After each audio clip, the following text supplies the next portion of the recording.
to the MMA Roadshow, episode number 204. My name is John Morgan. Cold Coffee is with me, or rather, I am with him. Yes. We are at the Casa de Cold Coffee here in an ice-cold, snowy Las Vegas, Nevada. I wouldn't say ice cold. It's colder. It's chilly. It's chilly. It was chilly enough to snow. It's funny, Snow sat on the ground.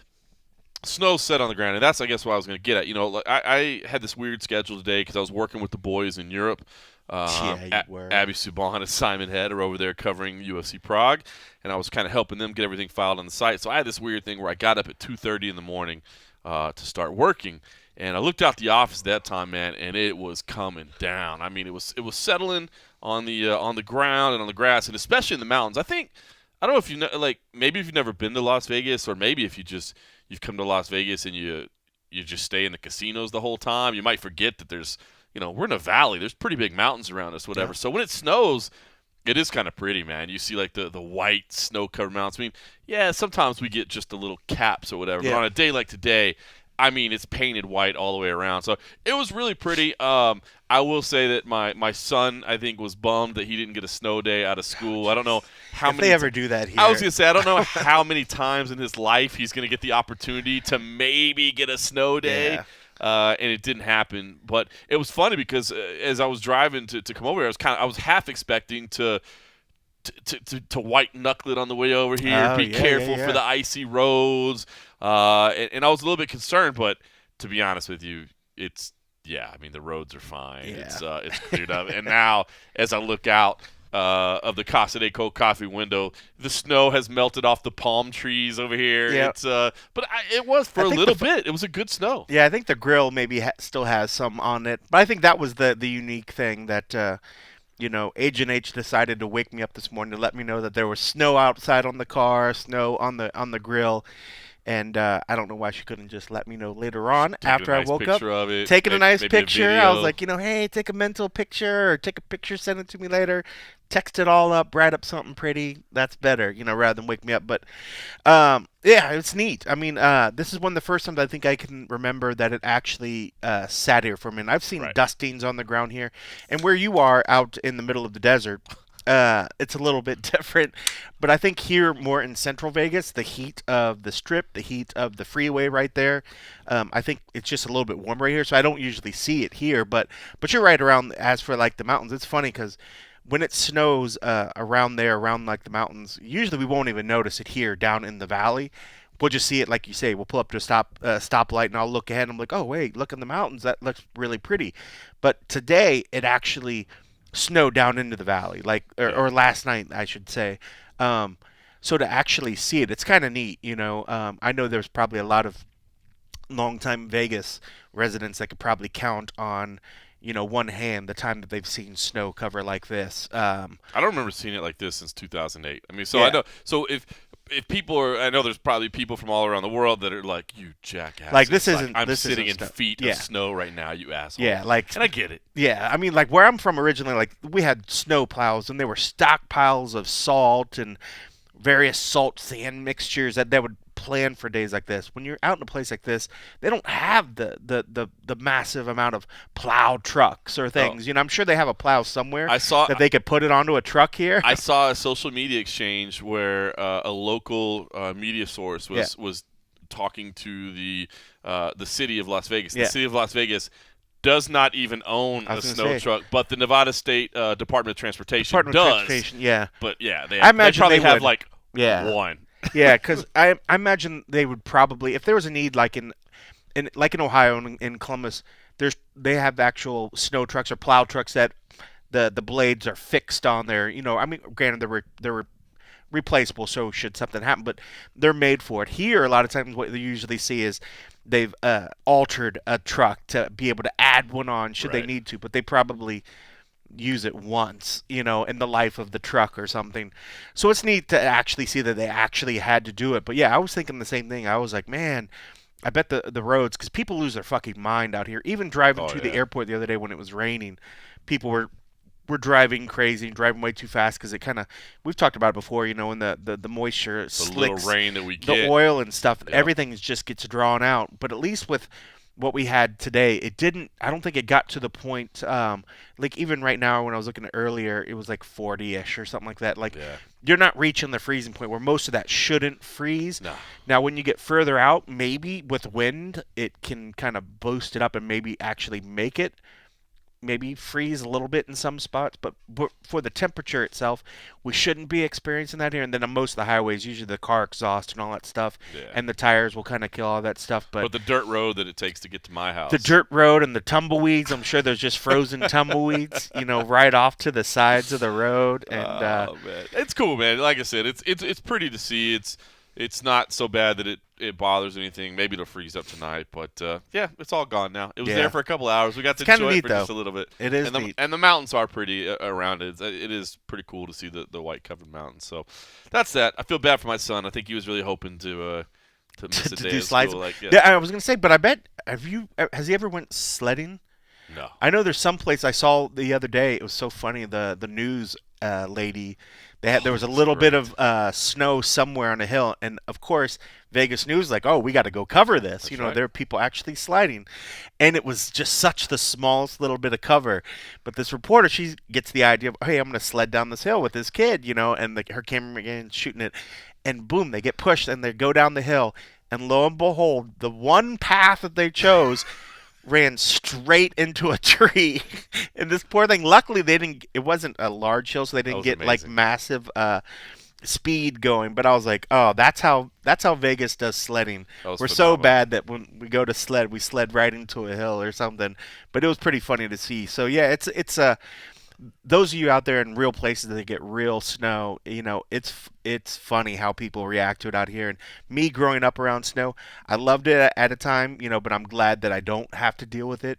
I'm glad I don't have to go out and, scrape off your windows and sit out there and have to have like a heater block for your car to get it started. Like some of the places where I know some of you listening to this are, I feel for you. I feel for you, but I remember taking a trip to Milwaukee and Danny Boy Downs. Brutal. Well, we were there during the summer, but Danny Boy Downs was talking about how, like, during the winter, like, it gets so cold there, like, your car doesn't even work. Like, you can't even turn it on. It's unreal. Some places they literally have, like, heaters for the engine block so that the engine can have enough warmth to actually so the mechanisms can try to work. It's unreal, some of the places. Hell. Yeah, I mean, that shit's hardcore. And that's why when I see stuff like that, I'm like, I'll take the heat. I'll take being sweaty and being, hot because I can cool myself off. But to be in a place where it's like, and something like that, the weather just wins. Like weather wins. That's when you see freezes over. That's one thing. You just walk outside with your frosty beverage, stick it in the snow, and you're good to go. That's one of the reminders, And I promise we'll get to MMA talk after this. But that's when you're like, Mother Nature will kick your ass if she really wants to. Like that, it's so impressive to be places where it's like it's a different speed of life. You could want to rush to your job. You could want to rush to go do this. But at a certain point, you're just like, you can't fight it. You just got to roll with it, And so, you might want to go to the store. You might want to go shopping and do whatever. But if Mother Nature's like, fuck you, you got to stay inside. You can't even drive out and this stuff. You're just like, okay. And there's something good about that. That slower pace of life. And I think that's why, you go to some places that do experience a lot of the snow. People are happy because you're forced at sometimes to just stop. No. And just they're not happy. They're bored. They could be bored. That's probably why they drink so much. It's probably why they drink so much. All right. Listen, as you said, we will get to MMA. The big news of the day: Georges St-Pierre has finally officially retired. He held a press conference in Montreal. Our own young Mike Bond was there on the scene, and by our own, I guess I should say MMAjunkie's own, not the MMA Roadshow's own. We haven't employed Mike Bond to go. It doesn't say MMA Roadshow staff reporter on his lower third. No, MMAjunkie's Mike Bond was on scene, and he was there to collect some of it. So here's just a few minutes. If you didn't get a chance to catch the full press conference, we've boiled it down to just a couple quick minutes so you can hear a few moments of what many people consider the greatest of all time, hanging it up for good, we think.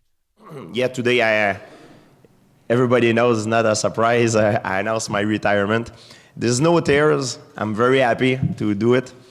It takes a lot of discipline, though, to retire on top. it was a long process in my mind, but it's time to do it. Only a few people have done it, and I always said that I want to retire on my own and not be told to retire. So it takes disciplines, and in combat sport and full contact sport, that's how you should retire. You should retire on top, and that is very hard to do. And I'm happy I had the discipline and the wisdom to do it. When I was young, the reason why I started doing mixed martial art is because I watched Royce Gracies growing up when he won the first UFC. And at that particular moment, I knew exactly that's what I wanted to do. It's weird. It's like I had a vision. And I want to say thank you to Royce Gracies to had inspired me. Also, thank you to Jean-Yves Thériault to have inspired me, not only as an athlete, as a good role model. And thank you to Wayne Gretzky. Wayne Gretzky is probably the best athlete, all sport combined. His record would probably never been broken.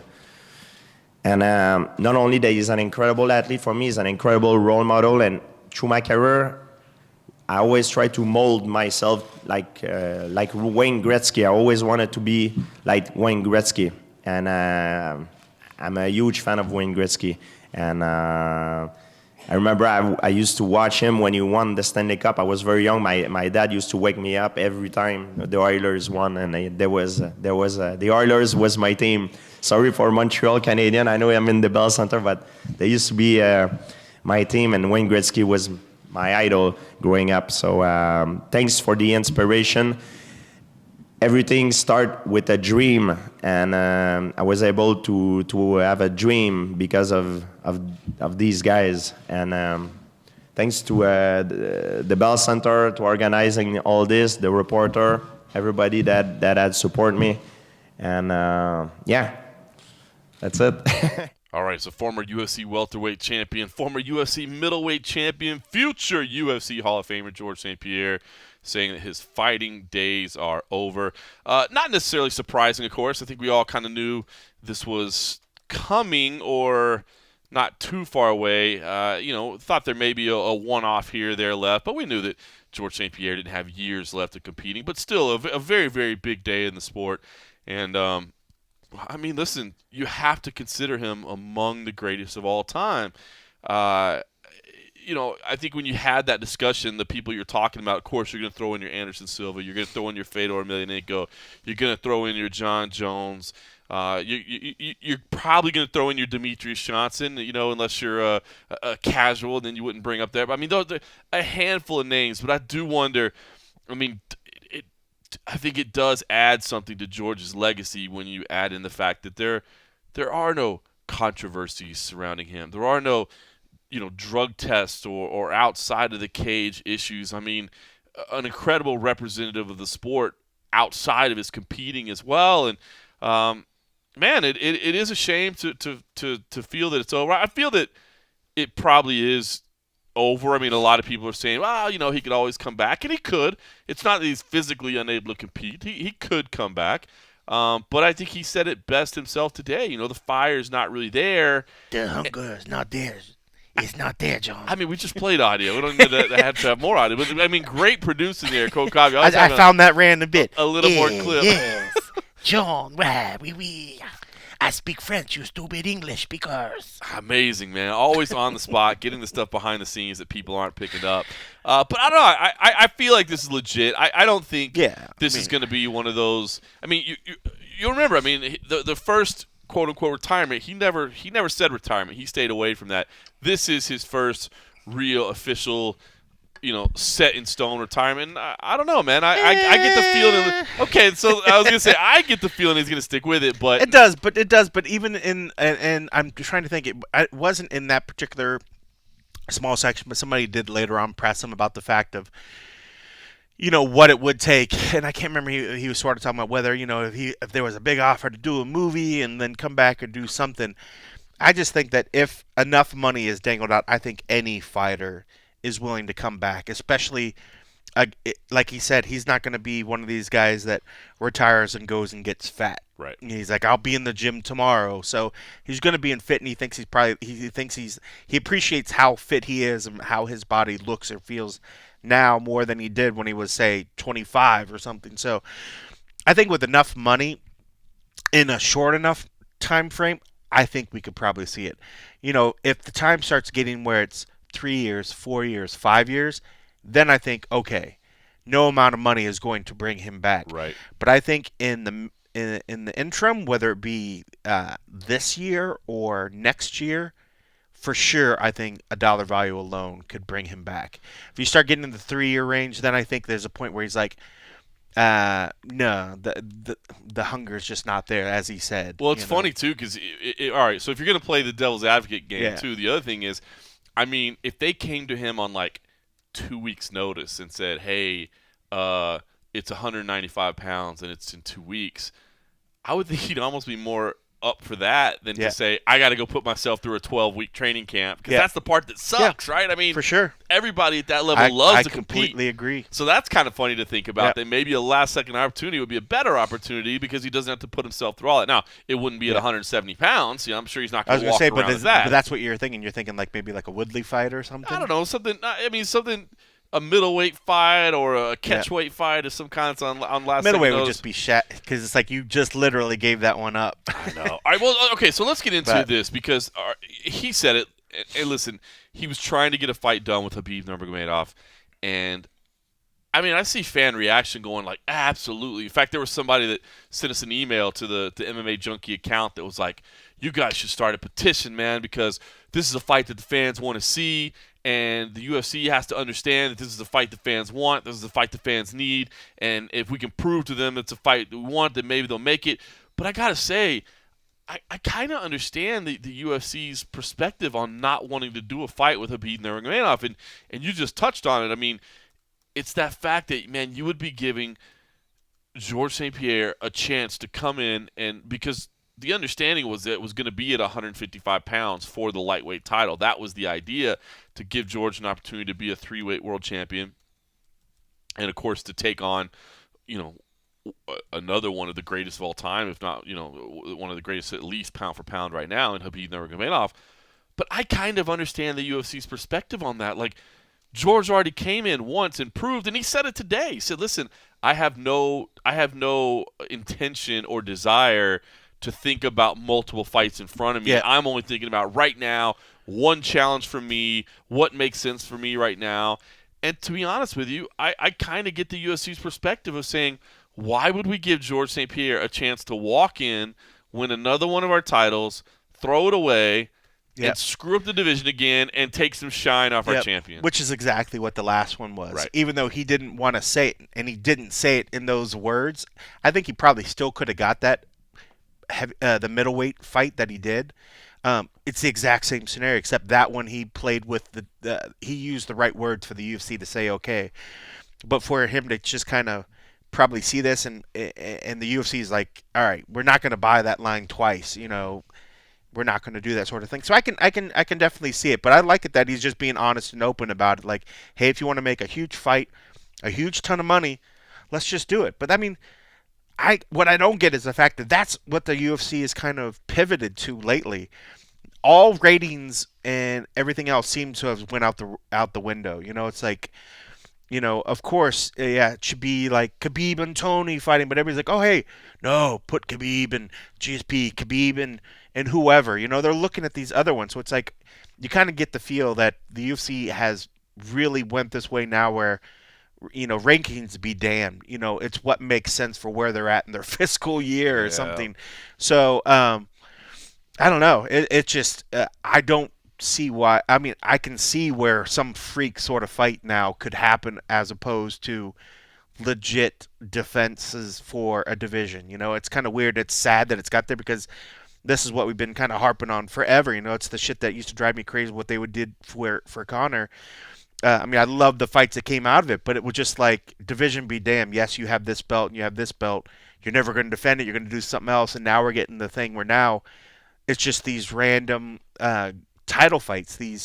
of course, fan favorite title fights. I mean, I get it. Fans are appreciating, they like it, but I think also the fans are like, what is going on with these divisions? Why have a division at a certain point, when they're not going to honor the division when it comes to defending the belt? Exactly, and that's what I think about it. I think it would have screwed up, especially at lightweight right now, man. Imagine if they just had a roster and it wasn't so much. They're just like, all right, you just have to get to a certain weight class. So they wouldn't list me as a UFC lightweight. Granted, they would never let me at a UFC lightweight, but I would just be on the UFC roster, and then it would be on me that if a fight came, I just had to make that weight, and then it doesn't fucking matter what my ranking is. I just got to be able to, and then you could just pick and choose or whatever. But that would be madness, and that would be absolutely ridiculous, and that's kind of where they've gotten sometimes. Just it's out of control, and that's why I said the lightweight division is so loaded right now. I mean, you got Dustin Poirier saying, "Cut me because I can't get a title fight." You got which is so potentially shitty. Max Holloway moving up to fight Tony Ferguson, which is also weird. You got Conor. I mean, there's so many fights at lightweight that I do understand again why they did this. I tell you what, and and I know GSP said that the Bisping fight moving up there caused him some health issues, so maybe that totally ruined it. But to me, this would have been a great time to go ahead and do GSP Anderson Silva. I mean, no disrespect to Jared Cannonier, but that fight is such a weird fight to me, man. I like Jared Cannonier, man. He's a cool, interesting dude that's on his way up. But who would you see? I'll talk about that. Just right now, first gut reaction. Who do you see winning that fight? Cannonier. So do I. I know. I do. That's why you'd almost want to see it with George, just because you feel like I'd feel like GSP maybe would bring something out of Silva. Maybe we'd get one last great moment, because I think what happened especially with the two strikers of him and Israel had moments that we thought he was maybe going to push him more, and we thought maybe, Anderson would kind of push it more, but he was very hesitant. Right. I think this could be one where there would be some good striking, but there would also be those moments where George is like, I'm just going to grab you. I'm moving inside. I'm going to take you down or whatever. So we would have some forced interaction. Engagement. That's right. Force the engagement. You're going to have to go to the tie clinch. You're going to have to throw some knees. You're going to have to defend yourself. I mean, Jared's going to take him down as well. I mean, I think Jared has everything in the ability to just fucking manhandle. He's a beast of Anderson, a man. unfortunately. But yeah, I would. So I'd almost. Rather than see Anderson, because if Anderson keeps losing these ones, I could see where, at that point, then he's just filling out his contract, because I just feel like he's not going to make it back to a title thing, and I would almost rather him, while his shine is still there, and he'll always have shine. Granted, he'll always have some level of shine because it's Anderson Silva. But if you're going to lose to a fellow all-time great. If you're going to lose to a legend. Yes. Exactly. I couldn't agree with you more. So I don't know. I think that would have been a great fight to make. That would have been a good fight. And I mean, I don't know if the timing, and I guess probably it's too soon because GSP did look pretty lean. I don't know how he could get to 185 by that time, but it looks like because Amanda Nunes isn't going to be ready to fight, or at least Holly Holm's not going to be ready to fight, or however you want to look at it. That fight's not going to happen, and because of it looks like that fight is not happening. He did look kind of lean, like he was hoping that a certain fight would happen. He looked very lean. He looked like he was getting down to 155. Yeah, but that would have been cool because, dude, you can't tell me that GSP versus Anderson Silva wouldn't sell at a stadium by itself. Like, dude, you could just announce that and it sells out a stadium, especially in Brazil. If it was in Brazil or Canada, I mean, I would think it could sell at a stadium anywhere between the name power there, but at least in Brazil or Canada it would have sold out. So, yeah, I don't know, man. I think there was an option there, but I guess it just didn't make sense. It is a shame to watch him walk away. I mean, the guy is I was kind of thinking about it, man. I guess there's probably some fans that are newer to the sport that haven't really seen him fight that much and don't really understand his position in the sport and kind of what he means all time to the sport. I mean, if you've come to the UFC in the last 5 years or so as a fan, you probably don't really know, and that's understandable. I mean, but the run that the guy went on was just incredible. I mean, you look at his career as a whole. I mean, the only 2 losses ever, he avenged, of course. Matt Hughes, it was too early in his career to fight Matt Hughes when he first got that fight. He matured, he grew, he came. And that was when Matt Hughes was destroying everything. That's another point that I think that people just forget how good Matt Hughes was. I mean, if anything, Matt had the unfortunate accident, and they see Matt, and maybe people don't remember how he was before that incident. Matt in the day he was such a powerful beast, and this was a dude. I remember when I want to say the last time they fought. I mean, GSP was getting booed. Yeah. Against Matt Hughes. And people that do know GSP, it's kind of funny when you think about it, you're like, GSP getting booed? But that's how big Hughes was. I mean, Hughes was like the U.S. boy, and this was U.S. against Canada and stuff. But Matt was just destroying dudes. So to see... You got to put it in context to that era. Yeah, and it's so funny because I was doing the video for the Day of the Debate stuff today, and it was looking at some of GSP's victory, and it was that Matt Hughes fight. It was BJ Penn, sure. And that's another one that even when you listen to the call, you're hearing Joe and everybody kind of just talk about the fact of these were two guys that were so far in advance of the sport at the time. So true. That when you see him now, you're like, oh, were they ever really that good? Like people might look at BJ and see what happened against Ryan Hall, but Ryan Hall's a freak of nature when it comes. But people maybe forget about the fact of how good BJ was because they didn't see it, and they could forget about Matt. But to think about, let alone when GSP first came out, wasn't the greatest, or maybe just wasn't anywhere near where he eventually was going to get in terms of what his skills eventually got to. Then it just got to a point where nobody could touch this guy. That the biggest super fight that they could ever think about was GSP and Anderson Silva. They're like, that's the fight that has to happen. That was before there was the Connors and the, let's got to have Connor and Khabib, or we got to have John Jones fight so-and-so, that was the super fight. That was the super fight. There were no other, super fights that anybody ever talked about, because one, that whole idea, the concept of a super fight didn't really exist. Right. When it started tossing it around. BJ Penn jumped around. Yeah. But that was just BJ Penn jumping around. It wasn't dominant champion versus dominant champion, cleaned out division. That was super fight. Not, I just won a title and now want to win two, so I'm moving up. Those are, okay, they're super fights because they're interdivisional fights or whatever, but no. Had that fight come together, dude, that talk was super right. Fight. Yeah, when you look at what when TJ going down to fight Henry Cejudo, and there's no offense to those two gentlemen because I absolutely think they're both phenomenal fighters and wonderful people as well. But when you look at that, they build that as a super fight. Yeah. That's on a whole nother fucking level. That's not close to what this was trying to do. It's a great fight. It's a great fight. Great fighters, but that happen to be in different divisions. People aren't going to tell stories fight. Especially when GSP and Anderson, when they were originally talking about that's the shit I could see. People were if bards still existed, the songwriters of long ago. That's the shit they would write, and they would tell on the road as they're passing from town to town. The traveling minstrels would say, sit down, let me tell you the story of one Spider, a man from a foreign country who just devours everybody in front of him. But let me tell you the story of the shiny knight from the land of maple syrup who plans with his sticky hands to take over the spider. And will devour the spider. Who will win? Will evil triumph over good, or will good fall Please, to good nature? Lord, continue on. Tell me. And then he spin the story on his lovely lute or a random other stringed instrument. Oh, my God. So, I just want you to keep talking about that and tell the whole story. Well, it didn't happen. I know, but that's the kind of shit that happened. Nobody's going to go and be telling stories of these random other going to do that. fights. I promise you. It is the true though. Sticky hands. It's so true though.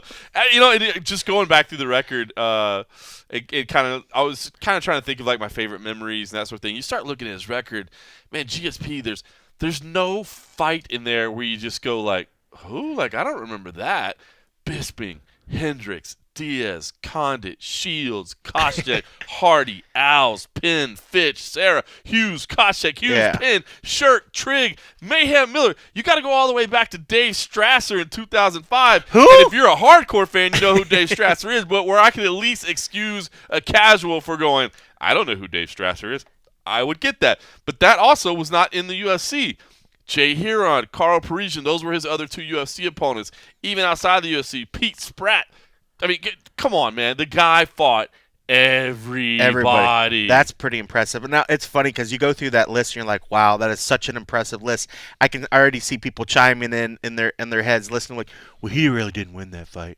he didn't win that fight. That Hendrix fight, he didn't win that fight. You know he what's funny is probably should have lost that Condit I fight. just You know? so when I got here, you were doing some work when I first got here, and so I said, I'm gonna sit down and rewatch that the UFC Hendrix one? 167. Yeah. Yeah. I mean that fight was so close, and basically it all comes down to how you score round one. And I could see that. Holy How did you score it it's that close. night? That night, I think I was doing the play-by-play. I honestly don't remember, but I looked at myself, and I'm pretty sure I was doing the play-by, and I scored it for Hendrix live, but rewatching it, I think it should have been GSP. Yeah, I think GSP was the right call. I don't know if I've ever went back and rewatched, but I know I was working that night, and on as much as I could pay attention working that night, I thought Hendrix took it. Yeah. And even at the end, there's that shot that's on the Sports Images or somewhere. I'm sure we put on Junkie or whatever. There was the elation in Hendrix's face, and in the background, you kind of see George like, "What the hell was that?" What did I just go through? And that's one of those images I remember thinking like, "That's it." Hendrix realizes he did enough, and GSP's like, "Oh, what happened?" And then when it didn't happen, I was just like, "Huh." Heartbreak. Really? Heartbreak. So, but yeah, I mean, it's hard to take away from what the guy did, and you touched upon it earlier. GSP always, for me, was that guy that he was the martial artist. He was the respectful guy. He wouldn't be pushed into talking shit. That's right. You might say whatever, Bisping tried his hardest, and George would just laugh, and I'm sure guys tried it even before then, but he was always this guy that was perceived as like the martial artist. He'd come out in his gi, and he's doing his thing, and it's just like, wow, like I love the way he bowed to his opponent before, he bow afterwards, and he seemed to me like he was one of the good guys in the sport, and so you can kind of feel you don't want that to ever go away in this particular sport. I mean, the more guys that come in and have that respect to the martial arts, respect to their opponent, don't ever really get to the point where they're like, "Oh, I need to sell." That should be the promoter's job, not the fighters to go out and do it. But I get it why the fighters go out and do it. You want to take an active role in your. You want to shape your bit. You want to build your brand. You want to push it out and make it easy for someone to promote. But there's something that's still beautiful about guys that just take it for the martial arts side and kind of are able to separate a little bit from the showbiz. Yeah. And luckily, his talent and the way that his career and the wins that he did, it was easy for that to shape the direction of where his career was going in the fights. Yeah. It's a little bit tougher for other guys. It's one thing to be a great honorable martial arts, but if you're not getting the fights put in front of you to put on these displays that will help shape your career, I can see why you have to do what you have to do to kind of force it that way. And in this day and age, the talking mouth and the loudest mouth and what sells the most gets the fights, unfortunately. There's no question about it. And he went down a different road, man. He handled himself with a professionalism. If there was a criticism, I guess, because we're not trying to say this was the perfect martial artist, the perfect fighter. This is the the guy didn't die. We can criticize him. He's just retiring, right? We don't have to be all good. There was criticism. There is criticism of he did have a ton of decisions. He did. Yeah. But they were generally pretty dominant and pretty controlling. And he was again facing the top level competition of his day. I guess if you were going to add, if you were going to start making arguments about greatest of all time, maybe that would be one of the ones you'd levy against him, as he didn't get the amount of finishes that you might expect out of some other people. Yeah. That I get that. And I think that's a fair criticism. It is fair, but it doesn't take away from who he was. The guy, what he accomplished as a martial artist is incredible. And I can tell people always ask, "Oh, where's the best place you've ever watched a fight? What's the most memorable?" Dude, I've said it before, but this is the perfect time to say it again.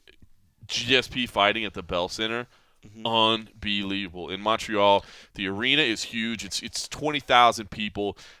It's built very vertically, so the because it's designed basically for hockey, and you're trying to get people on top of the ice as much as you can. So it's very, very vertical, and the different levels are kind of stacked right on top of one each other. And because of that, the acoustics are just incredibly, incredibly loud. And those were some special, special evenings, man. There's no question about it. Just the energy that was in the building was nuts. Of course, he also was at UFC 129, which was the first stadium show in Toronto. That one I always said if you were there that night, anybody that was in the building that night would probably agree. I mean, visually, it was stunning, man. I remember before they let us, down to Media Row, they brought us up to the press box. And they held us there for a little bit, but there was an overhead view from the press box, and I think the UFC actually published some photos and stuff from there. And just, it was stunning to see, the number of chairs and seats and all that stuff. It was really cool. The atmosphere for the fight wasn't as amazing just because the stadium was so big and loud. The crowd wasn't really, really loud, and it was kind of spread out. So the atmosphere of the fight wasn't as special as the Bell Center, but visually it was something pretty cool. And of course, yeah, man, that Hendrix fight, man, just pins and needles, man, just razor thin fight. So, yeah, man, I didn't expect a whole lot more out of GSP, but Yeah. one or two more fights. Kind of a shame, I guess, that it didn't happen, but it's business, right? You can't let them come in and screw over your guys, man. Yeah. Hey, look. If GSP beat Khabib, that ruins any kind of a Khabib-Conor rematch. But, of course, then that would right away open up GSP-Conor, Why do you think right? it ruins it? Because does it mean as much if GSP – I guess it wouldn't. I guess maybe you're right. I think people still on that one would want to still see if Conor could redeem himself against Khabib. Yeah. I think even outside of the fact of whether a belt is on the line. That's what I was thinking. I think the that was belt what, or the think about unbeatable aura. What if Conor wanted to come back to Diaz right after that loss. Right. There was in his mind was Diaz. Right. I want to fix this. And I can see where Conor could want that, but I also see right now the bargaining chip is in Khabib's favor. Right. So Khabib's if I want it, I want it. Okay, but it wouldn't be as. So I see why Conor's chirping for other people. But now. let's see, if Conor came back, if Conor, if you did, and I don't think you do the Conor Khabib rematch right now anyway. We've talked about that before. Yeah. But if you were gonna do it, if it's Conor coming back against the still undefeated, aura of this man, that's amazing. Versus if you're let's say GSP somehow head kicks Khabib and the fight's over, and then you do the rematch between Khabib and Conor, then what? Conor's coming back to beat the man that just got knocked the hell out. You know what I mean? Yeah. I think it takes away from something. I mean, you're right. The personal rivalry is still there. The personal sense of accomplishment is still there. But I don't know. I think it would mean less. I mean, I feel like the Diaz trilogy is always there no matter what. But I feel like it's because of the first two fights and the way they went down and the fact that they went down back to back. You know what I mean? If they didn't go back to back and then some fights had happened in between and then the results were still the same, I don't know if you'd still be like, oh, I got to see the trilogy. Yeah. I've got to see the trilogy, Yeah. I mean, I guess it makes the same, what if you see a fight with Conor and Cowboy and say Cowboy just starches him? Right. What is Conor worth after that? I mean, do you I try know. to – is there any even – you don't even want to see Conor Khabib after that. It's because you're just Conor needs a we're win. just going to see something else, I mean, so he needs a win bad. He needs a win. The UFC needs him to win because they need him to get – he needs to right that ship because I think they're feeling that – I mean, good on Conor to kind of – he took control of his career and really pushed his agenda to get what he wanted because I think he realized at some point you lose the shine. You're going to get losses, and eventually it's not going to be to that point. So if without some wins to kind of keep that going, at some point the big crazy multi-million-dollar pay-per-view buy events aren't going to happen if those fights aren't there because I think people are just do I care enough? But that all leans in line. He's got to keep his nose clean. He's got to do the right thing and just come out. I mean, I think, yeah. I see what you did there. I just meant don't go breaking some fucking windows and don't get in trouble. Don't do some crazy shit. But because he needs that in the sport. I mean, I don't think the sport needs him as much as he needs the sport now. I think we've realized that Conor's kind of been off doing his own thing. And look, the UFC's still here. Right. MMA's still happening, I think it's great when he's there and he's doing his thing, but I think he did great for what he's doing. But, yeah, you're right. He needs a win. He needs to get going. I mean, I'd love to see a big fight, that Cowboy thing. I'd love if he can get the Conor thing. And even outside of it, because then I just feel like we're doing, dream matchups or matchups that are fun. And then I guess I can see why the UFC's well, division rankings be damned. Let's just have fun while we're having fun with these guys before we lose them. So I don't know, but to go back to GSP, it'd be sad to see that all gone. I still think with enough money in short enough time frame, we'll see him again. But it's just good. It was just good to see him on camera again doing something. Unfortunately, it's for a retirement thing, Yeah. But this lately, this just like, He seemed is to he get back? serious, though, Is he didn't he? coming back? Is Boy. he coming back? But it was good to see him, and it's good GSP. I mean, it just he's a good dude, man. I love appreciating watching him fight in that Bisping one, man. That was just. I don't know. I remember there were moments watching that fight thinking like, oh, he's getting tired. Yep. Oh, it's too big for him. Oh, he should have been back sooner. He's just not there. And then to see him pull it out and just do it, and it was like, oh, that's why he is the great. Just baited Bisping perfectly. Just in that enough. finishing sequence, Just did it man. perfect, man. I mean, his mental side of fighting, as much as he might seem that he's getting beaten on it and pushed down, he's got to be one of the smartest fight game guys out there, and his heart and his belief. And that's why I liked in the presser when he talked about some of his favorite moments. He talked about recovering from the Carlos Condit head kick, and he talked about coming back after the Sarah loss or whatever. I mean, like, that's cool. I like hearing that instead of just saying, oh, what I'm most proud is when I just torched the division over and over and nobody could touch me. It was getting over those moments of being humbled and losing, and then or getting down and then finding that strength to kind of persevere and prove to himself that he was what he could do and did what he did. I mean, I loved hearing that, and then hearing him articulate it and say it all again, and then realizing that, man, we might not see him in this form again. It was. You got to think it was a little sad. he'd be a phenomenal analyst. I mean, and I don't mean so much. I like not somebody that I would want like on the call of a fight. I mean more like in a studio, like just in a studio, or maybe doing like what Trevor's doing. That's it. Just every once in a while go to that guy that you can give some That's insight it. on something. I don't need to hear him talking for hours on end, and maybe he'll be too expensive of a personality to do this. But you got to think he's going to continue training, so he's always going to be up on the latest techniques, the latest developments. He's always going to, and the psychology and the strategy, as you said, man, one of the most cerebral, smartest fighters in the game. Yeah, I don't want to see. I don't want him to do like color commentary. Like I don't want him to be Daniel Cormier. I don't want him to be Dominic Cruz. I don't want him to be Paul Felder. I don't want him to be that guy. But yeah, as you said, a Trevor Whitman is almost better. Where we're just going to him in spots because we know that if we need some insight, this guy's got it. And I mean, I think he's gonna want to be around the game. Imagine. I know he wants to get involved a lot with. I think. The Toronto MMA game or just the Canadian MMA game, whether it be youth or whatever.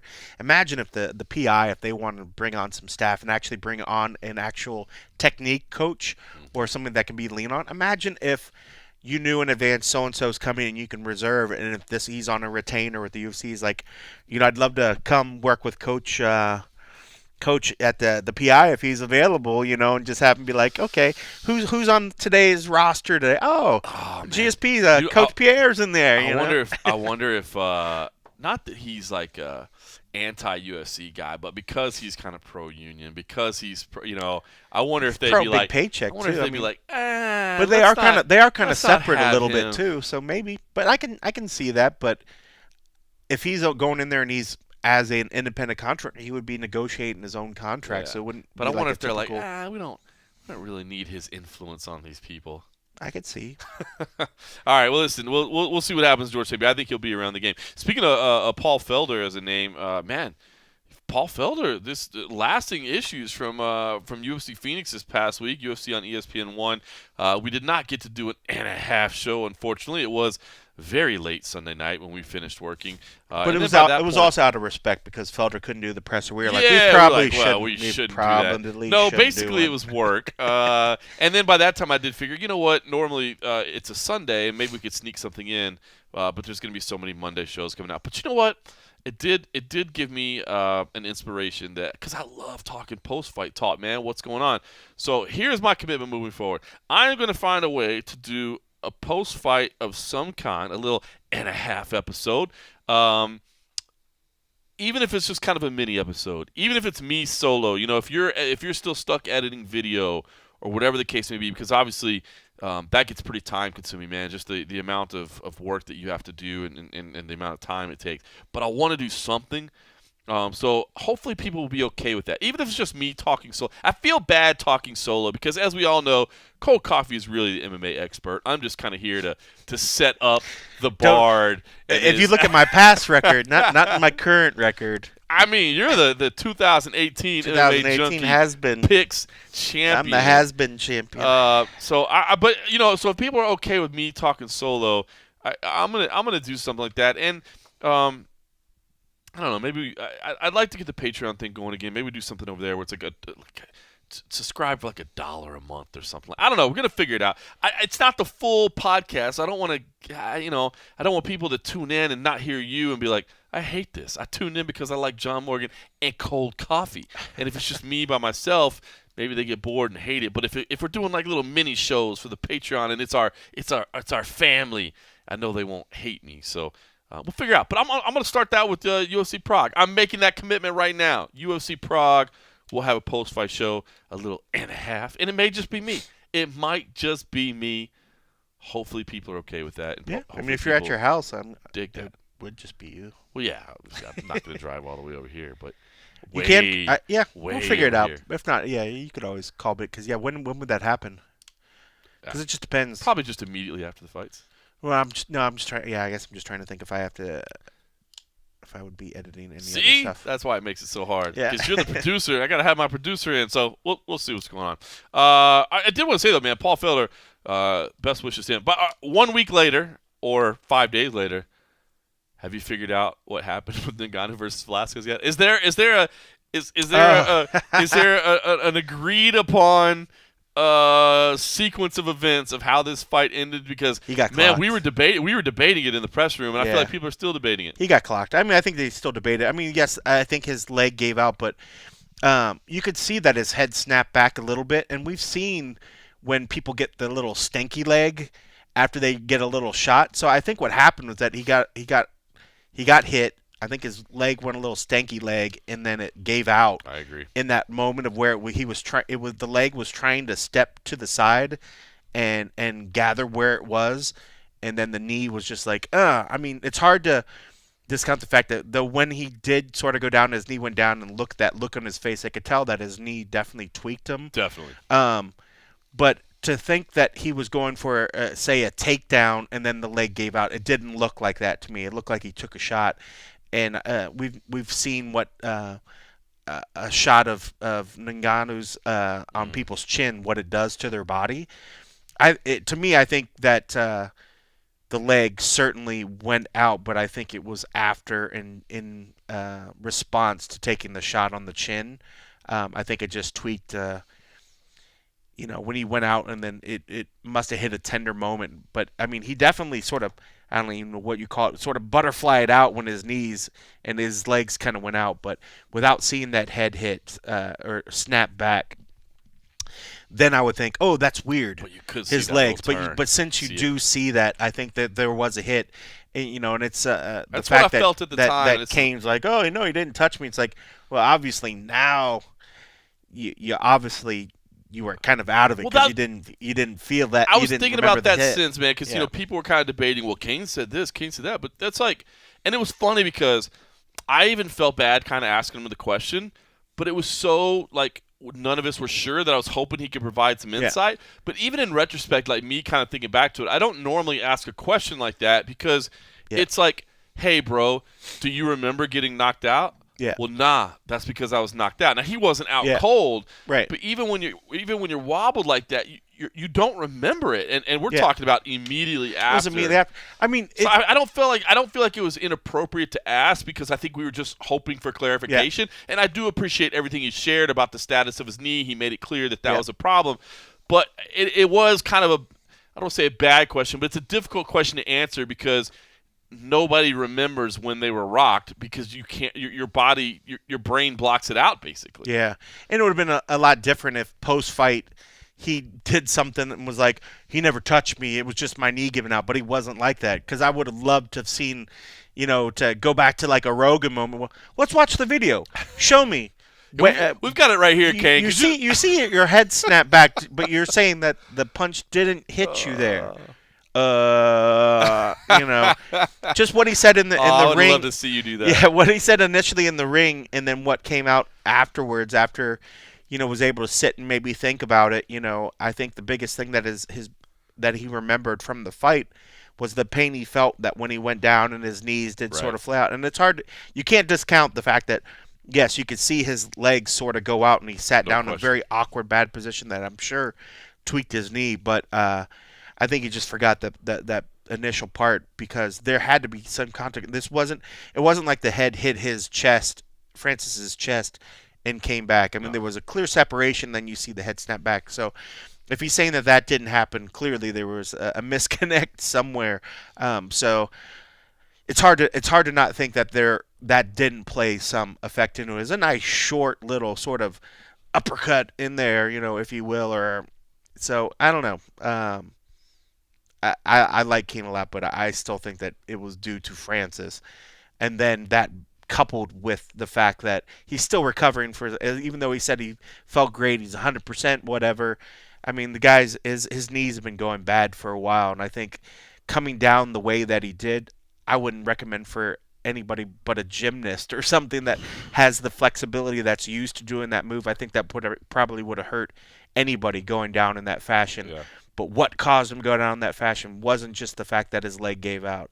It was in reaction, in my mind, to taking the shot that gave him the stanky leg. I agree. And you have to call it stanky leg. You have to call it the stanky leg. I have intermittently, over the course of the past few days, by the way, been listening to Royce Gracies' walkout quote-unquote song, which was just 5 minutes of the Purge siren being played over and over, okay. Which in retrospect I now believe is one of the most gangster walkouts ever. At the time, I was like, this is bizarre. And now it was symbolic. It was symbolic. It was kind of symbolic, like the all emergency there services have been halted. Okay, now that His was first that words. was No, that bro, was you something just don't get it. You just don't get the symbolic. It was very symbolic, man. He's like something I won't be playing over and over. I mean, like if you're thinking the Purge is here, it is. We're gonna come clear all the rebel. We're gonna clear all the has-beens, the people that's been there before, and let me just kill every one of you on my way to the top. But, and then also, too, but he's like, I wonder what it's going to be like. I wonder what it's going to be like. Man, so much. And he's like, whoop, there it is.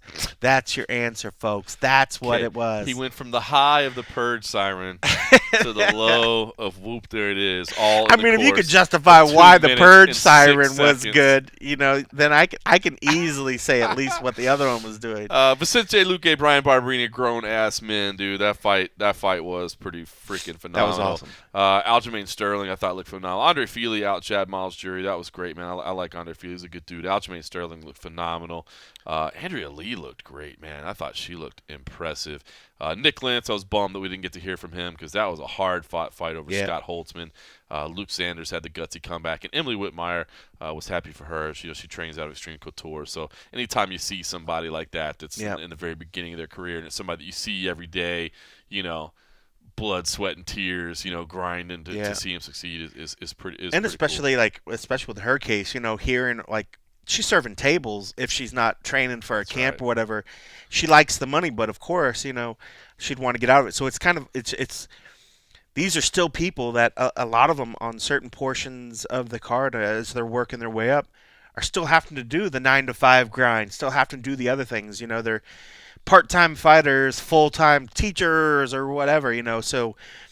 I always want those people. Cool. I want them to do well because I'd love to see the transition to where it get to the point where they're just like, I can walk away from the other stuff and do this full time, which I think she kind of is pretty much almost at that point when she is in camp and doing it. But she does. I mean, and I've worked in food. I know you've worked in food. Yep. Having that cash in hand after working a couple shifts, like that's. It is nice. That's nice. But that's why food people that work in food industry. I know some of y'all out there listening to this do. That's why y'all get drunk. You have good times because you get that cash in hand. You're like, hey, fuck it. We just worked 10 hours. People are killing me right now. Yep. Let's go have some drinks. Let's just blow off the night. Let's just have some fun. And you can do that over and over because you got that cash, man. I'm telling you. So I respect it, but I like the idea of still seeing where she's at, but knowing that she's so close to being able to just say, I don't need to serve anymore. Like money's good on the other way. where she can do it now. If she could just do it to a point where she's like, I feel like having an extra $500 in cash. Let me work a couple shifts real quick, get some money and then blow it out, and then I'll be good and I'll go back to training, or something. So I don't know, but yeah, and I think she's a sweetheart. She's a cutie pie. Cutie pie. She super is, man. All right, let's get to the event this week. UFC on ESPN Plus 3. It is UFC Prague. Those names fucking suck. Versus Santos. Yeah, it is. It's funny. I see a lot of people on social media like, oh, change the damn names. I will say, and I guess it's more. But they can't just go and say UFC Prague because then what? UFC Prague 13, 2, 3, exactly. UFC Prague 14. It's the same. They actually do that in Brazil. So, like in Brazil, if in just the local market, they call it like UFC Rio 7 at this point, wow. UFC Rio 8.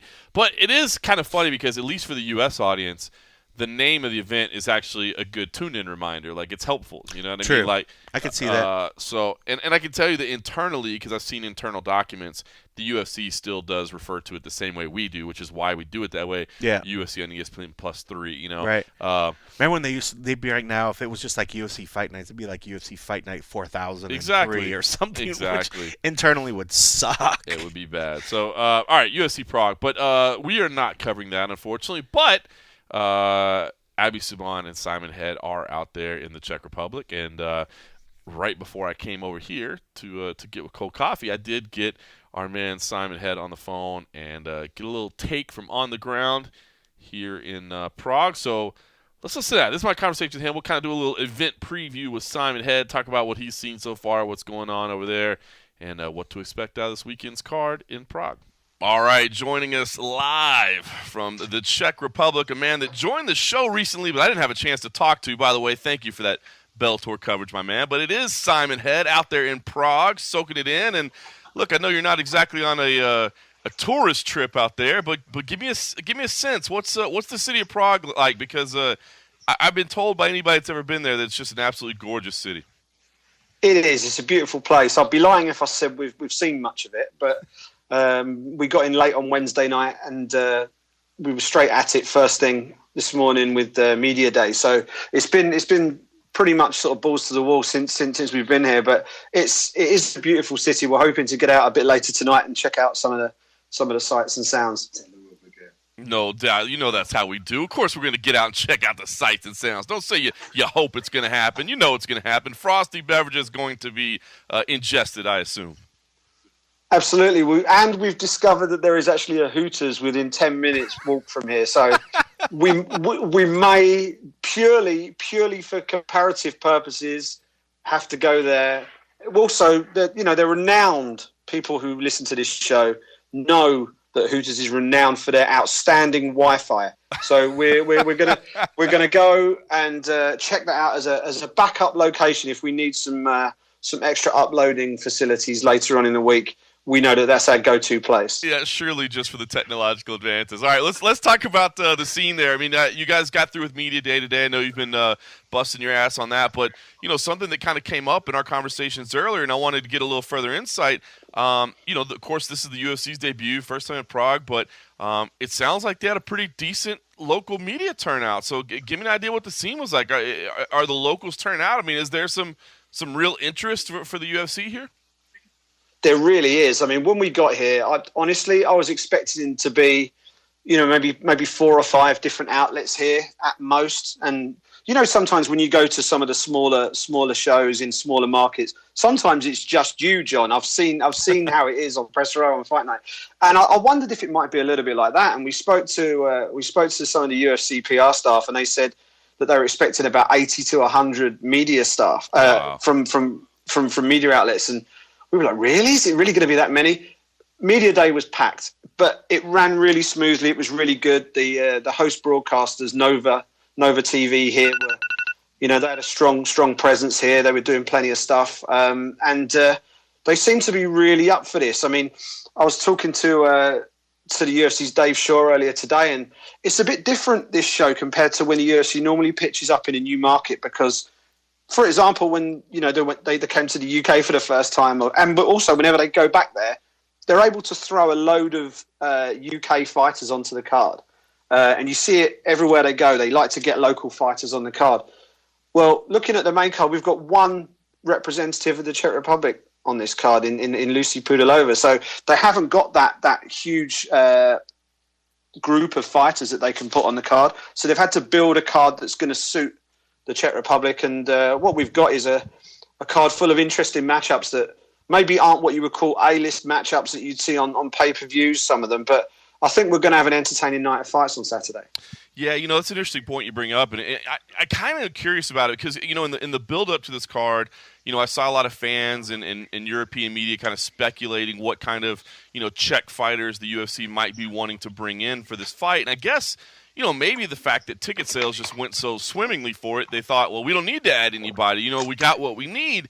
And I kind of wonder if that ends up being more a positive than negative because, we've talked about it in the UK, we've talked about it in Brazil, other markets. I mean, there's no question that local fans want to see their local fighters, right? I mean, they want to have their guys or their girls to cheer for. But at the same time, I think a lot of UFC fans don't want to see the people they've seen fought on their regional scene in a UFC cage. They want this talent from other locations to come into them, people that they've seen on TV, people that they've watched. And so I wonder if maybe what seems kind of weird might end up being a positive because these fans, again, we're not talking about huge superstars on this card, but at least they're going to be seeing talent from all over the region rather than what I think sometimes ends up being kind of a regional card taking place in the UFC cage. Yeah, definitely. And I think if you take a look down the fight card, we've got a wide spread of weight classes. We've got the women's flyweight division all the way up to 7 foot tall Stefan Struve in the co-main event. So, we've got a good spread of weight classes. We've got fighters from all over the world. We've got Brazilians, Americans, a load of Europeans, obviously, on the card as well. It's almost as if this is like a tasting platter for the Czech Republic market. It's a little bit of everything on here. I like that. All right, let's talk about the guys that you spoke to at Media Day. I'll kind of go in reverse order. The main event we know about, but I thought the guys that stole the show, and maybe it's just me, were John Dodson and Peter Yan. I mean, from the fun face-off with, of course, Dodson's always going to smile and have fun with it, but Peter had a little non-verbal shade, I think is the way I use it in the headline. But I thought that was a great way to kick it off, and to me, a meaningful fight. And listen, I know Peter isn't the most outspoken guy, but I think the way I phrased it in the story I wrote up from your interview is that he makes his words count. You know what I mean? He doesn't say a lot, but he said that TJ Dillashaw needs to either defend or vacate. He doesn't say a lot, but he said he's getting tired of John Lineker and he's sick of the guy always fighting easier opponents. But to me, I don't know, this was the one that kind of captivated me. Is it the same for you? Absolutely. I think this is the fight that if Peter Yan can get the win, I think you're going to see him sort of fast-tracked up that bantamweight division, and you're going to see him in some big fights because he's got something about him. As you say, he doesn't say much, but he's got something about him, and he's a very, very exciting fighter. I mean, I've watched him fighting for ACB before he got called up to the UFC.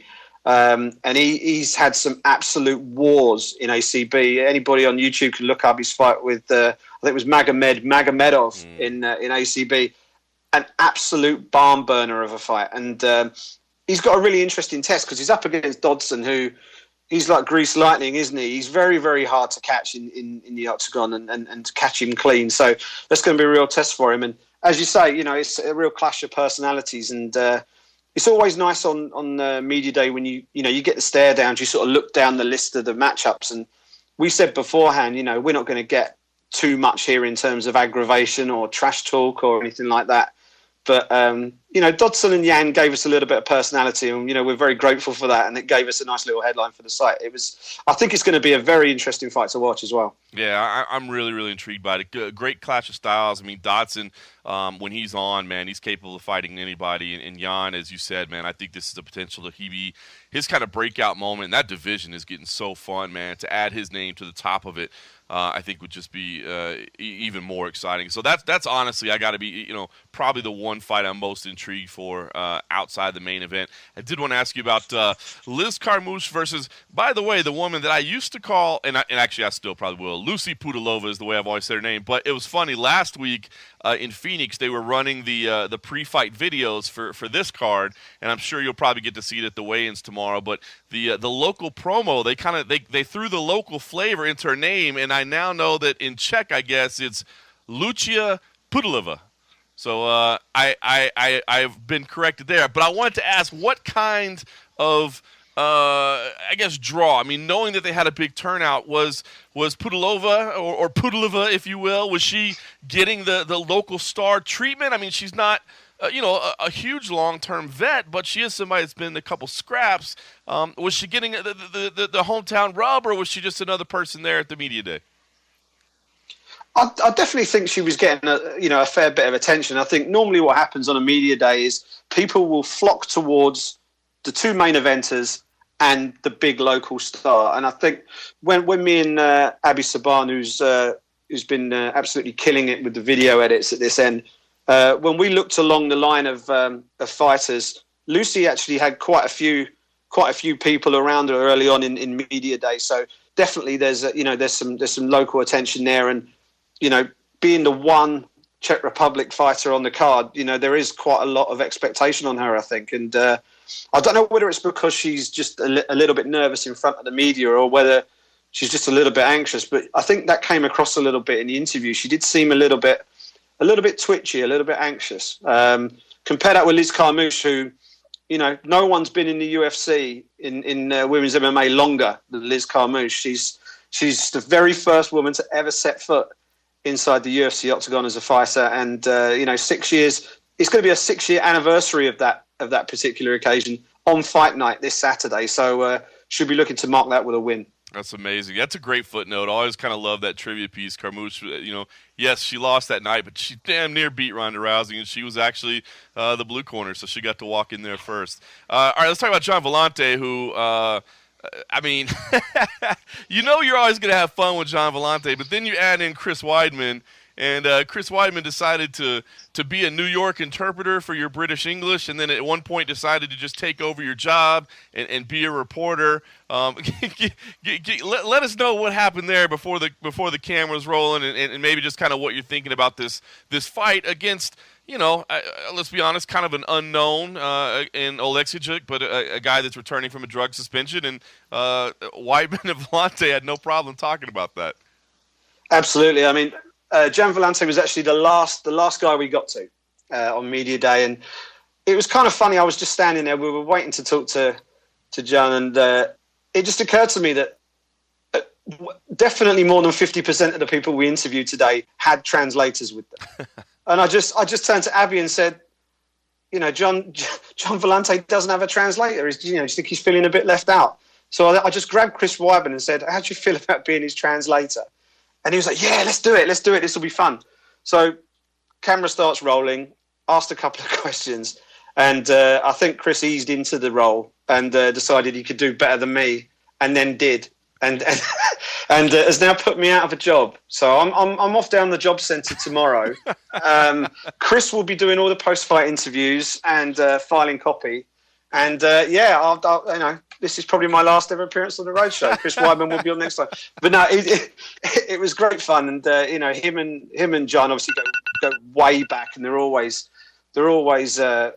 picking each other's nose behind the in front of the camera, as I did last time I saw John on camera. There's all sorts of crazy stuff happening when those two are around, and Weidman loved it. At one point, it was something I didn't manage to catch on camera, sadly. During media day, we were queuing up. I think we were queuing up to talk to John Dodson, and we had John Vellante was just sitting there waiting for someone to interview him, and there was a queue of people queuing up to talk to Chris Weidman, who happened to be standing next to him. So it was like Chris was having his own personal media day there. And John is actually the one who's getting in the cage this weekend, was just sitting there sort of twiddling his thumbs for a couple of minutes. It was kind of funny. But it's going to be an interesting fight. Mikhail Oleksiejczuk, I think he's had one fight in the UFC. He won, and then it was taken off him as a no contest. Right. But Vellante, I asked him about his split decisions. He's had 4 in a row now, 2 wins, 2 losses, and then Weidman just sort of half buried me and then buried him.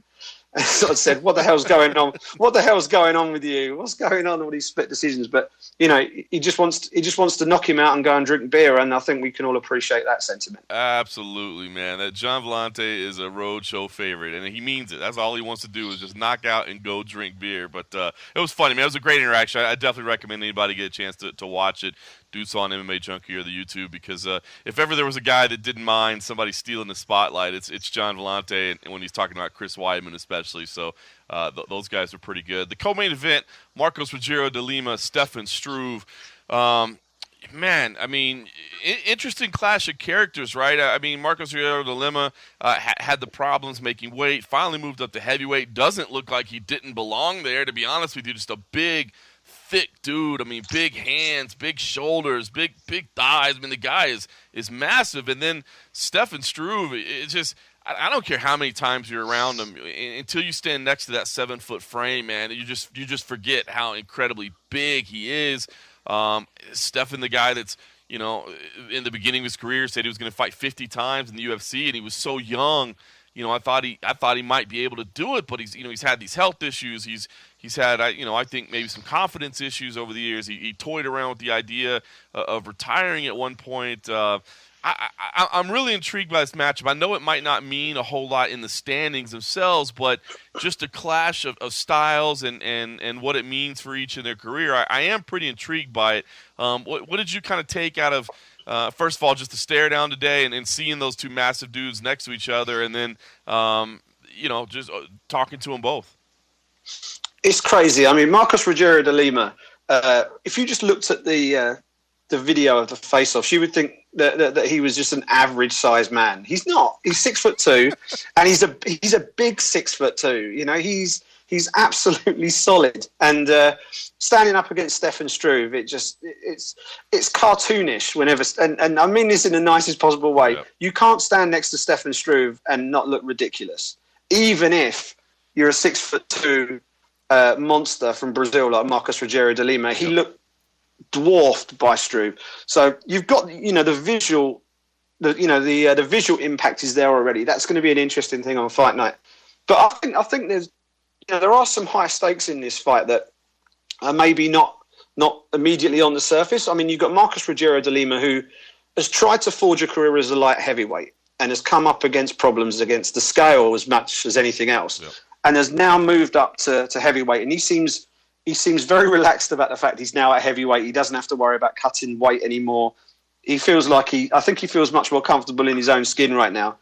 But they've given him the biggest heavyweight on the roster in Stefan Struve, so he's got himself a big test in front of him, and he's got this Muay Thai kickboxing style and Struve sort of very, very clearly sort of explained all this to me when I spoke to him. Rogério de Lima, he likes to stand up close and throw short shots, whereas Struve, he needs to use his jab, he needs to use his kicks and keep it at length, which is something that for a guy his size, he probably hasn't done well enough in his career. I think he probably would have more wins if he used his height and his reach and his range a little bit better. But Struve's coming into this on a 3-fight losing streak, and we all know that losing streaks in the UFC put you on slightly dodgy ground. And he tried to brush it off a little bit when I asked him. He said that there were extenuating circumstances for a couple of those defeats, and but he seemed pretty confident and he seemed relatively relaxed heading into this one. But I would guess that defeating this one is kind of out of the question for him. 4 in a row is a tough one to deal with. And but Marcos Rogério de Lima, he seems in a good place himself. He's a lot more relaxed, and it's one of those classic fights where whoever controls the range will control the fight. It's going to be an interesting one, and I very much doubt it's going to go that far. I'll be amazed if it gets past the midway. If the sort of the under over is sort of halfway through the second round, I would expect it to be done by then. So. Yeah, I agree. I think this card could definitely end with fireworks in the co-main event, and then of course the main event as well. I mean, what an unlikely main event. I mean, just the idea of putting these two guys together, Jan Blachowicz and Thiago Marreta Santos. I mean, just the idea of these two fighting, a year ago, 2 years ago, just wouldn't even make any damn sense. And then to add to that, the stakes. I mean, this is a meaningful fight. I mean, Jan, 2 years ago looked like he was done, like he was just aging in front of our eyes, or I don't know what it was, but he just was not getting the wins that we thought he was capable of when we saw him fighting on the European scene. And then meanwhile, Maheta, yes, he's always been on an upward slant. He's had some setbacks along the way, but not at 205.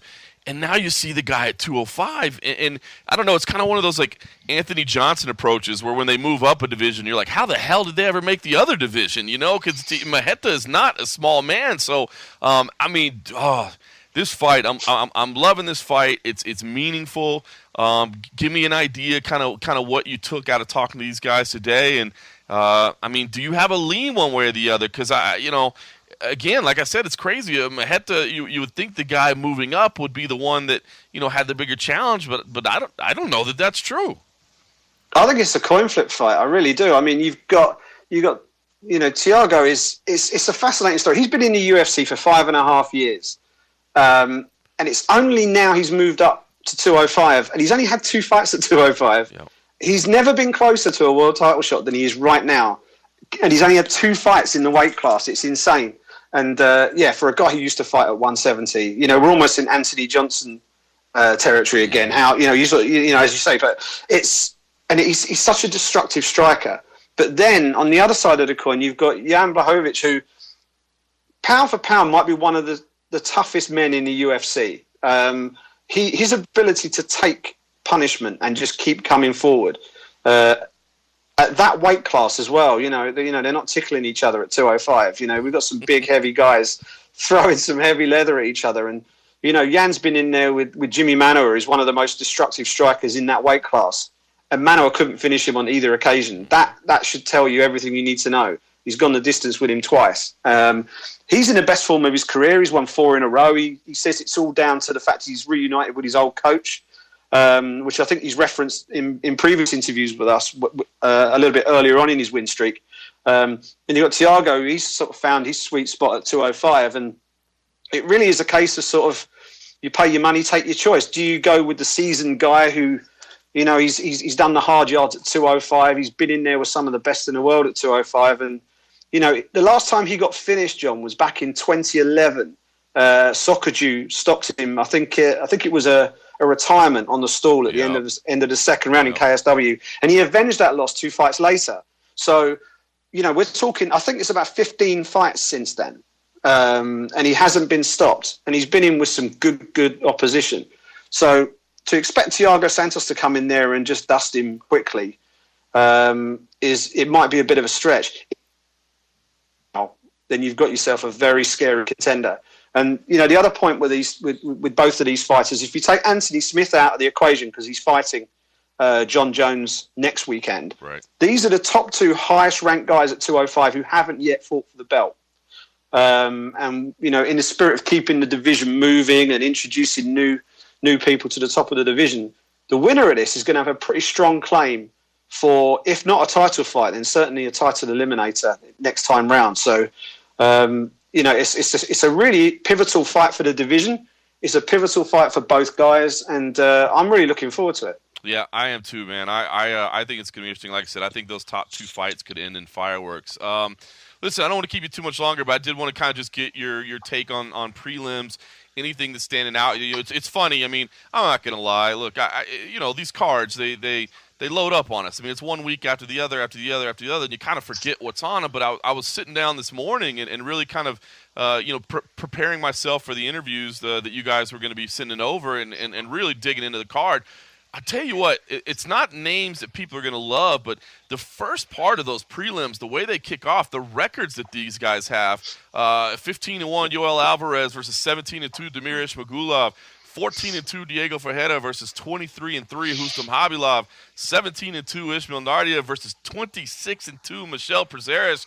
I mean, those are all incredible records. I know, not necessarily the biggest names or in all their cases, not necessarily the most exciting guys, but some real quality in terms of records there. And then, of course, you've got some other names on here, from around Europe and from around the world, actually, with some of the other fighters. But give me an idea. Is there a fight or fighters that you're looking at most on these prelim cards that you're kind of most anxious about? there's two matchups on the prelims that I think are both going to deliver seriously exciting fights. I think Damir Hadzovic versus Polo Reyes, I think could be an absolute barn burner. Polo Reyes might not be the biggest name in the UFC, but you look back through some of his past work. That man loves nothing better than to just stand and throw leather with people. And Damir Hadzovic is about as willing a dance partner as you'll find in Europe. He loves to get in there and do exactly the same. That might be a sleeper for fight of the night.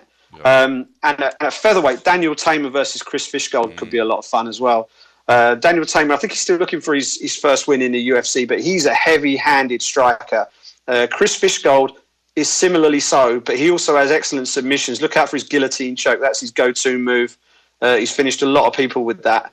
And he too is looking for his first win in the UFC. So that's going to be I think that's going to be a fight full of fireworks. Carlo Pedersoli Jr. versus Dwight Grant might not be too bad a fight either. Both those guys are looking quite strong going into this one. But I think the Hadzovic, Polo Reyes, and Tamer versus Fishgold, they're the ones that are standing out to me heading into this one. Yep, I agree, man. I'm excited for both of those. All right, brother. Well, listen, I don't want to keep you too long. You've been generous with your time. I don't want to keep you away from the local delicacies at Hooters. Obviously, that's imperative. You should definitely check that out. And, yeah, you got to get out there and check out Prague a little bit and enjoy it. So, listen, we're gonna bid you farewell. But as you do, we'll throw it to your interview with Dave Shaw, because you were able to pull the world boss man aside and get a little bit of stuff from him. So just want to say I appreciate the time, my friend. No probs. Thanks a lot for having us on. Dave Shaw, thanks so much for taking the time. We've pretty much rescued you from a huge scrum of local media. Yeah. First event here in the Czech Republic. How's the reaction been? Yeah, it's been huge, like massive buzz in this city.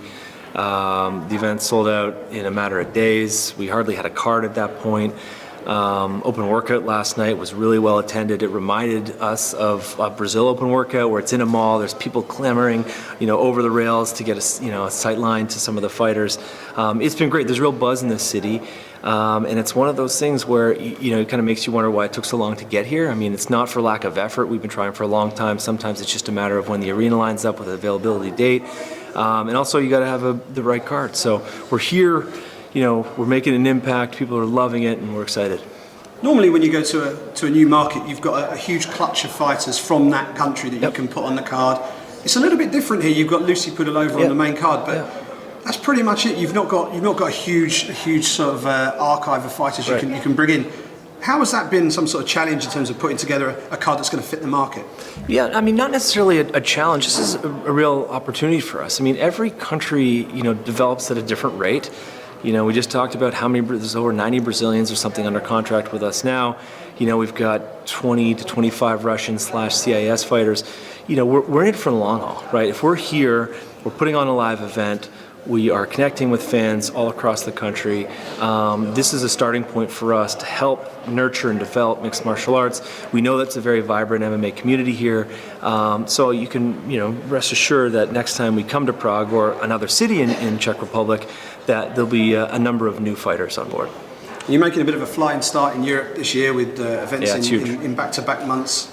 You've got obviously this weekend, and we've got London, and there's talk about another one here in mainland Europe. The following month. It's really busy. How many events are we looking at over the course of the calendar year, would you say? For the EMEA region, we're looking at somewhere in the neighborhood of 6 or 7. And the benefit we've got this year, unlike last year's, is with the ESPN deal. We've talked about this before. Being able to hold events here locally in prime time is a way to make such a much more meaningful impact. So for us, we're going to be in the UK a couple times, continental Europe, mainland Europe a few times.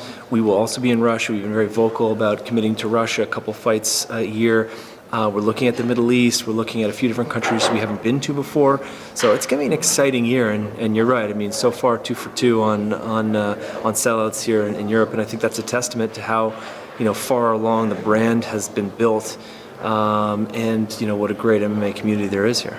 And in Europe, we've got some big name stars. Obviously, Darren Till is headlining London. Alexander Gustafsson has already made his reputation fighting on the top of cards here in Europe, and they're both fought for world championships, and they've just quite fallen short. The fact that they're now building back up, how important are they to your strategy when you're putting these cards together for the European region? Yeah, I mean, hugely important. And you've got a long list of very successful European fighters, whether it's, Volkan and Joanna's here. You got Connor. Look what Francis did this past weekend. Having key athletes in each region is very important to us for a number of reasons. And when it comes to building the card, local fans want to see local stars, but local fans also want to see the global stars. And so it's always going to be a blend of that when we go to each region. How much of I don't want to use the word battle, but I can't think of a better one. How much of a debate is there behind the scenes when you're trying to put these cards together, and you need to get that balance, and you need to bring some of those more widely known names onto these cards when perhaps they might be better suited to being on a pay-per-view card? Yeah, fair enough. I mean, I think what we try to do as, say, the business unit operators is provide the matchmakers with as much data as possible. In the end, those guys are the experts. They're the sophisticated ones when it comes to matchmaking. They're going to make the decisions, whether it's myself or Borsari or Dropic, bringing in some information to say, hey, we should, consider this guy, or this a female athlete. He or she has a huge social media following in this region. This is something to consider. We give them all the tools to help make decisions. Ultimately, those guys are the ones that make the decisions. I can't tell you whether it's a battle or not. I just know that there's always going to be a balance to make sure that we're getting viewership and we're getting tickets sold. It's part of the product. It's part of the atmosphere at events. We always want to have, a big, very energetic crowd. And so, I think it's less of a battle and more just about, a calculation on, how to sort of spread some of the key guys over what really is a pretty condensed period of events. I mean, we're going to have 42 events this year. It's nearly an event every weekend. And so, we need to be able to be smart in how we're spreading fighters out. And breaking new ground here in Prague this weekend, obviously going back to a familiar old territory in London. What are the expectations heading into that one? Because the card looks pretty stacked. Yeah, pretty stacked. I mean, I don't know. I mean, every time we go to London, it's off the charts, and I think this March will be no different.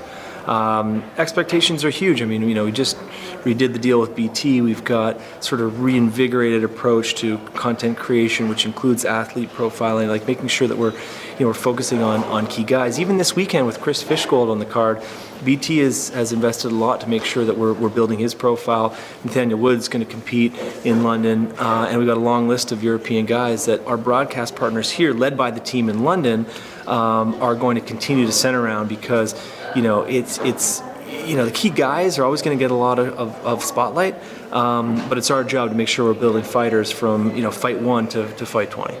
And we've got a situation where Rose is set to go down to Brazil to defend her title.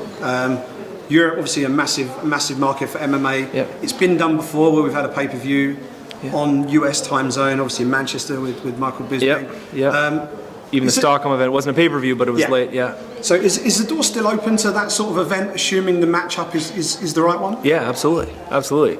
I guess the best example for that is what to do with Connor, right? Like, he's got a number of fights left. He's still hungry. He wants to fight in many different places. He's been really active on social media lately, and talking about what an honor it would be to fight Anderson Silva. He was talking about wanting to fight on home soil. All these types of things are taken into consideration. We are largely bound by needing to have pay-per-views at 10 p.m. Eastern in the U.S., but there's nothing to say that we can't. So at some point, perhaps we will. It's not on the roadmap right now, but what we want to do is, and what Dana wants to do principally is create the best fights and the biggest fights for our fan base all around the world.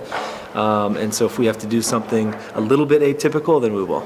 So potentially, if you're talking about the rule of having the pay-per-view on at that set time, I guess if you're ever in a position to break that rule, it would be with someone like Conor McGregor, who can sort of transcend the time zones a little bit. And is a homecoming realistic?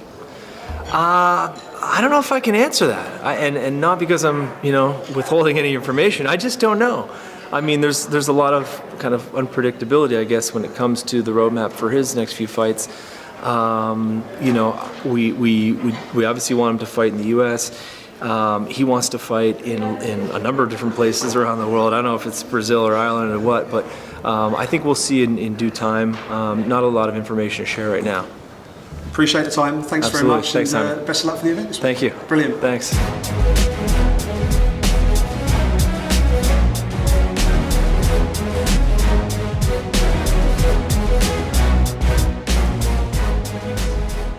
welcome back to the MMA Roadshow. That was our man out there in Europe, Simon Head. The governor. Followed by his interview with Dave Shaw. The governor. I don't know if you thought you might have something special for him. No, I was actually still thinking in my head. I was like, why did Kamikaze not get on the old? Well, he was working at the time. You know how it is as a video I know, person. but still, I was like, I wanted to hear the old Mr. Abdur over there. Well, Abdur Saban. Even without Abby, even without Kamikaze, it was still a fantastic segment. So Yes, I will it was say, good. if you like what you're hearing, do us a favor. Make sure you're logged into iTunes. Make sure you're subscribed. Take a second if you wouldn't mind. Just give us a little rating. If you can give us 5 stars, that'd be phenomenal, man. We'd really appreciate the 5 stars. Yeah, tell your mom about us. Tell her, listen. Send your mom our way. Maybe you could leave some feedback as well if you don't want to send your mom. Maybe you could just leave some feedback. Leave us a little comment on what you like. Well, what you don't like, but mainly just what you like. We like the positive affirmation, if you don't mind. That's right. Do what GSP would do and not talk shit. There you go. Be Leave some respect. GSP and let us know. All right, listen. I don't want to break down the full card. I mean, we kind of did that with Simon, but listen. I mean, Jan Blachowicz, Thiago Marreta Santos, a big fight there. Outside of that, I mean, I think Dodson and Peter Yan is the one that I'm most excited for, no question about it. But I know you'll be working alongside us. You'll be watching these fights on Saturday morning here in Las Vegas. I will be watching. Anything you're most excited about, or anything you're most you were looking forward to, or Carmouche and Pudilova. Yeah. I think that'll be fun because I always want to see where Liz is still at, and I think Lucy is super tough. I think she's so quiet sometimes that it's like you wonder how into the fight like she's in the whole shy. fight. She is super shy, but and then she gets out there and bangs, and then just literally destroys chicks. So that one should be fun. What's some other ones? Rogerio de Lima and Stefan Struve. I think that's an interesting one because who did you go with that in your staff picks? You went Struve? I went Struve. I went Lima on that one. I don't blame you. And I think that I'm not sure why I did. Powerful He's just dude, so man. big and so powerful. But man, Struve, if Struve ever really just that length, if you ever use that length, I think 100% like he could, because he's got good submission skills, but we never see them anymore. It always comes down to striking, and in this too, I lean towards Lima's striking on that one. Just another little Marco Polo Reyes fight. I think that should be a pretty good one. That's a solid one. I mean, all these guys. I mean, the Petersoli Jr. fight. I mean, there's some good fights. But again, I love the fights at the top. But Jillian Robertson always, I think, is another one. She's fun. I like her little attitude. Man. So yeah, so that could be a good fight. Little gangster, man. I think we're gonna have some fun fights. I mean, I get it that it's funny because. As I was talking to Simon, you look at the quality of the records that start out the card. I mean, those first 3 fights could be good. They could be a little slow. Yeah. I mean, you've got guys that have great records. I mean, Michelle Prazeres, for one, amazing record, not always the most exciting fights. Rustam Khabilov, amazing record, not always the most exciting fight. So we'll see, if their counterparts can bring it, if they can push the action a little bit. Then once you get into that top half of the prelims, I think you're talking about some action fights there. And I think the main card should be fun. That Khabilov-Ferreira fight could be really fucking good. It could be. That could be a really good fight. It could be. I think both guys. I can see both guys coming to bang on that one. So that could be one that could easily steal the start of the show. And I'm not going to lie, as much as I would love to be in Prague, I know you've been there, and everybody says it's an amazing city. As much as I would love to be there, I will say fights that start at 8 o'clock in the morning, I'm on board with all day. Yeah. 8 o'clock here in the Pacific time zone. Oh, 11 I was thinking Eastern. it was 8 o'clock there. I was like, well, that's really weird. No, 8 o'clock 8 a.m. for us. I mean, to wake up, throw on some coffee, and start watching some fights, to know that we're not going to be working until 3 o'clock in the morning or whatever. Yeah. I'm all right with that. No, I get you. I get it. But no, Prague's like one of those places. It's just, I know we've went over it before. It's a beautiful, beautiful city. I mean, I think the country is just so neat. I mean, the food. It's funny. I talked with Abby, and I was like, make sure you go out and you have some goulash. She's like, oh, they had it at the media lunch.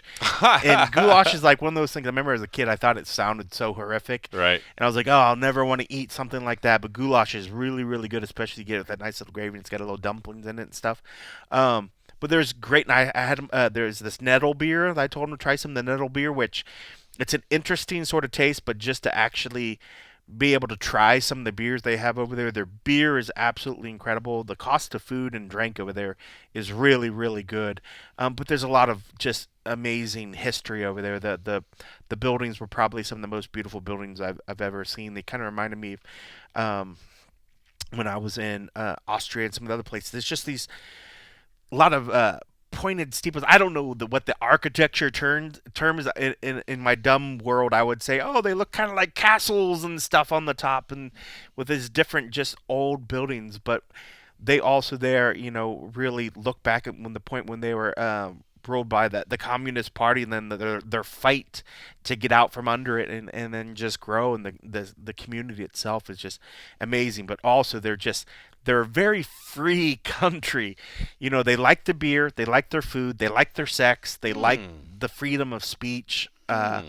It's just such a unique place. So if the weather is good over there, I mean, it's one of those places where it can rain, it can be really, really shitty, but when it's sunny, it's beautiful. And as long as it's not raining and too wet or anything, I'm sure they're having a wonderful time. So no, I'm very sad that we're not there, but in terms of being able to just kind of sit back and, for the most part, for an event, just watch an event is absolutely fantastic. It's not too bad, especially early, man. I'm loving it. Not a bad way to spend a Saturday morning. Should say, by the way, Bellator does have a card this weekend as well, Bellator 217. And not that I'm completely overlooking it, but two things. Number one, it really feels like a Bellator Europe card, and I don't mean that in any disrespect, but I mean this is a show in Ireland. James Gallagher versus Stephen Graham in the main event. Miles Price versus Peter Queally in the co-main event. Charlie Ward's on the card. Richie Smullen's on there. It's just it feels like kind of a Bellator Europe card. I'm not as excited about this. It doesn't have the big international names, and on top of all that, even with the zone, it's on tape delay. Oh, that sucks. I know, and I don't think it's a very long tape delay. If I remember right, it's a couple hours. It's not a full day or whatever, but it's just... Which is better, but tape delays fucking suck. It is, man. The fact of knowing that you're watching and it's already done and probably been reported on. Of course, man. You got to stay off social media if you don't want to ruin it. So, no disrespect to Bellator, not giving them the love that they deserve, but I don't know. Just the fact that this card is not as strong as I would expect for kind of a numbered event, so to speak. I know that's not the same way as like a UFC pay-per-view, but it does look like a one of their European. It feels like one of the European series cards. So if anybody thinks we were just kind of glossing over that, I apologize. That's the only reason. You add in the quality of the card and the fact that it's on tape delay, and I think that's more of just kind of a Bellator Europe show. Not that it matters. Are there any U.S. fighters at all? There's one that I see, according to Tapology. Stephen Graham is the only American on the whole card. So there you go. Bellator Europe card. It's a Bellator Europe card. Bellator Europe. All right. Well, I'll tell you what. My wife is texting me. It looks like the snow's actually picking back up where we are. She's sending me some videos. It's actually getting heavy. So not gravel road, man, out there. You gotta watch that shit. Not that it's getting too late, but I actually am going to be up at 11:30 p.m. Pacific. I'm going to start working. So basically midnight Pacific. The official weigh-ins will be on, so I'll be helping those boys out there get that stuff reported. So I gotta get out of here and get home safe down that gravel road and try to. I hope that you can make it, man. That's you got to get the mountain pass that we have to get through to get there. It's I know at some point you probably have to get out behind because the road's so narrow. You guys got to make sure that one car at a time passes around the bend. You're so ridiculous. By the way, I live in a very nice neighborhood. it's a very well built neighborhood as well. By the way, so it is a very nice neighborhood. Anyway, all right, that's enough. I got to get out. It's cold. It's snowy. Who can believe it? Thanks for listening.